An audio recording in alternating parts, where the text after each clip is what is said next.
So the other day, a friend of mine called me up because he found my YouTube channel, which was a little jarring if I'm being honest. But we chatted on the phone for about an hour, somehow landing on the topic of shows we used to watch while staying home sick from school. And I'm sitting there listening to my friend like a literal gunfire list every show he had ever watched one by one. And finally, once it was my turn, I obviously had to list some classics like Jeopardy, Family Feud, and of course PinWheel. Dead silence. He goes, "I'm sorry, did you say PinWheel?" You see, it was from this exchange that I learned not only was my friend never forced to watch PinWheel, but he had never even heard of it. In fact, none of my friends had. As a kid, not only would I be dying of whatever illness I decided to fake to get out of school that day, but my father would force me to watch PinWheel for hours and hours, and I thought this was just something that like every kid was subjected to. So since this show is so clearly a subject that many have not yet had the pleasure of being exposed to, I decided to take it upon myself to educate my almost 800 subscriber audience on the bizarre children's show that is PinWheel. PinWheel was filmed from 1977 to 1984, originally on a station called Cube, until Nickelodeon bought it in 1979, when like Nickelodeon like actually formed. And I know some of you are watching this right now like, wait a minute, I know what PinWheel is. What is this guy talking about? I'm more making a general assumption that you probably don't know what PinWheel is than a factual statement. So just keep that in mind. The overall premise of the show is that there are a number of different characters all living in a giant mansion, the PinWheel house. Some of the characters are humans, like me, and some of the characters are not human.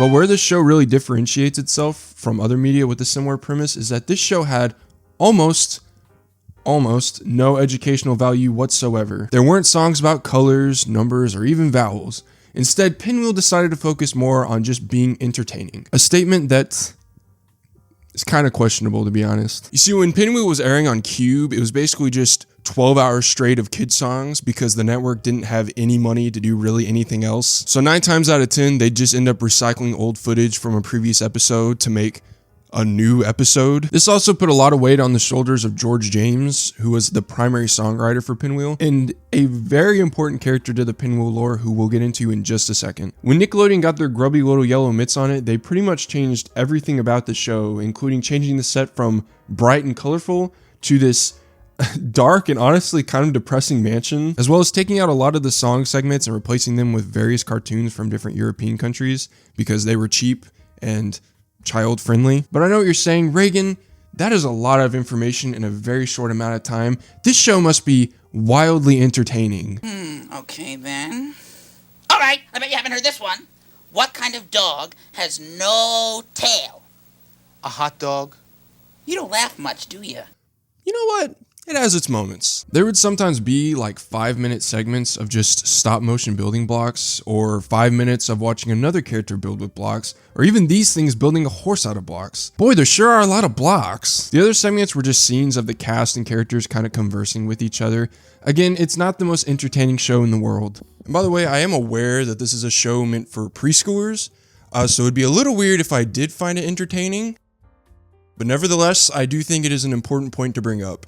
All of that said though, the one thing about PinWheel that was entertaining were the characters. At least some of them were. PinWheel has some of the most unique characters I have ever seen in a show before. My personal favorite is Ebenezer T. Squint, this green fella who in the context of the show is the bad guy. He's an evil magician with a dust collection and has the goal to cause enough mayhem and havoc that he's featured in the PinWheel equivalent of the New York Times, The Daily Noodle. And by mayhem and havoc, by the way, I mean like the most mundane things you could possibly think of. Like in this episode, he commits the most heinous act of saying he hates worms. Well, Smitty, old friend, I've got a great idea for a story for you.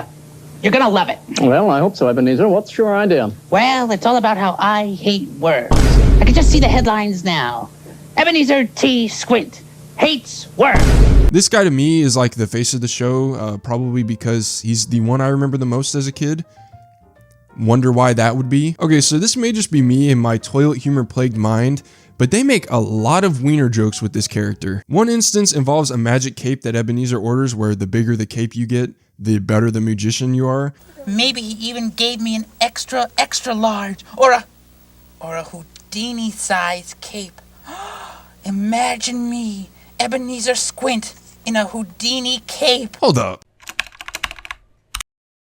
Huh. I guess this show is educational. This joke, of course, ends with Ebenezer getting a, in my opinion, normal-sized cape, but in the context of the show, a very small cape, and getting laughed at by Minus. Extra small. Minus, that's not funny! Minus! Speaking of Minus, Plus or Minus are kind of like the Bert and Ernie of PinWheel, except nobody online is debating their sexuality. Minus is definitely the favorite of the two, both among fans and the producers, it would seem. There's just like way more scenes with him in it. Who's your favorite character on PinWheel? Minus. These two specifically are in a lot of those scenes I was talking about earlier where nothing is happening and they're just like talking. Usually they're talking about toys or something because they're supposed to represent kids. But in this episode, Minus says, in my opinion, the most unintentionally funny line I have ever heard in this show. Hello, Hand. How are you tonight? What the hell? Then there's this absolute baddie named Aurelia, who as a kid terrified me for obvious reasons. She's essentially the guardian of the PinWheel house and just sort of looks after everyone with her crystal ball. And that is her whole character. Actually, I lied. I forgot to mention she does sing every once in a while. And to be honest, she's got some pipes on her. La la la la la la la. That's pretty good. Something I didn't realize until researching for this video is that Aurelia actually has a niece that lives in the PinWheel house.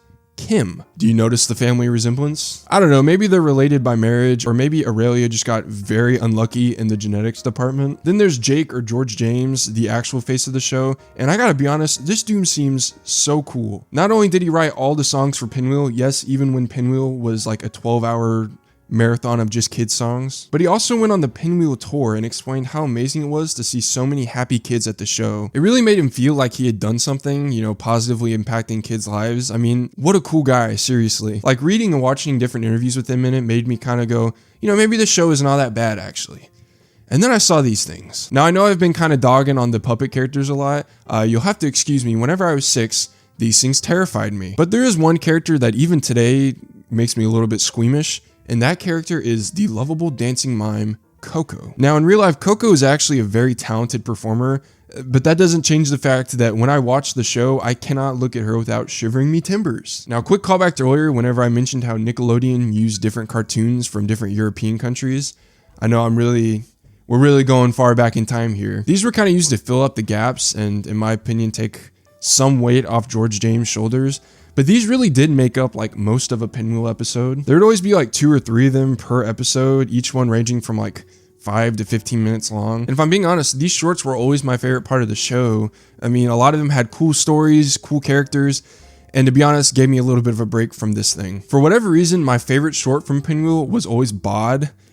I'm not really sure why. Bod is a short about a bald boy who throws an apple into the sky, and it just kind of stays there. Here comes Aunt Flo. Aunt Flo? The tampon? He then has some homies pull up and they just wait for the apple to come back down. Yes, an apple, says Farmer Barleymow.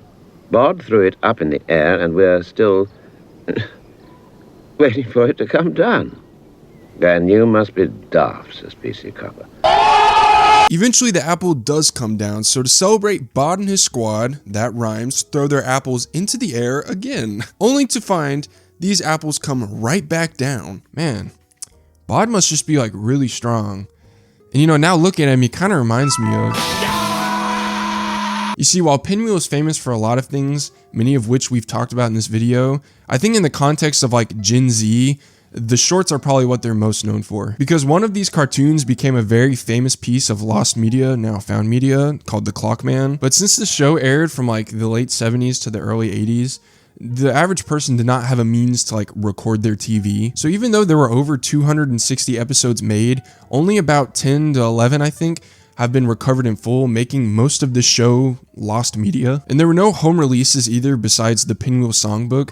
But to my knowledge, there's no like episodes on it. It's just songs from PinWheel, which is crazy to me because PinWheel played such a huge role in getting Nickelodeon on the map.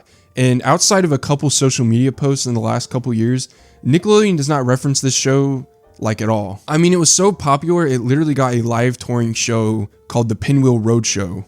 And I gotta admit, watching that just made me appreciate George James on a whole new level. You can tell from watching this just how much he cares for the show and for the kids who made the show what it was. And to repay them, he really gave it his all in this performance. Open it. Well, I'll open it later. Open it now! Should I open it now? Okay, why not? Yeah. I love presents.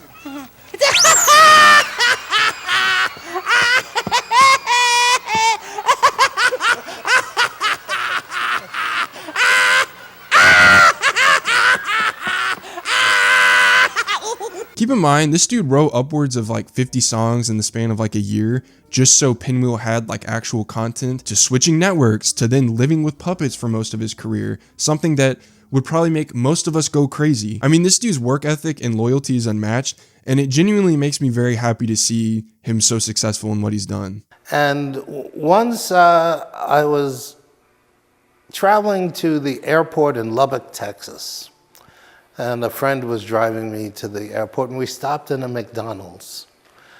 And we walked in the back door, and in the back door there were about 25, 30 kids sitting there for one of the kids' birthdays. He was having a birthday party. And I walked into this room, and the kid said, "Jake, are you here for my birthday?" And of course I said, "Of course. Why else would I be here?" I mean, what a cool guy. But anyway, gang, that's going to do it for me today. Thank you guys so much for watching. If you made it to the end, please subscribe and hit the like button as well. We're almost to 1,000 subscribers, which is crazy. I know I haven't been the most consistent on this channel. I'm actually have started a second channel, which if you want to go watch that, feel free to. It's mostly just a personal project for me. But if you want some more insight into like why I haven't uploaded in 2 months, feel free to go check that out. Anyway, guys, make sure you tune in next year when I upload to watch me say the alphabet with my eyes closed. Bye.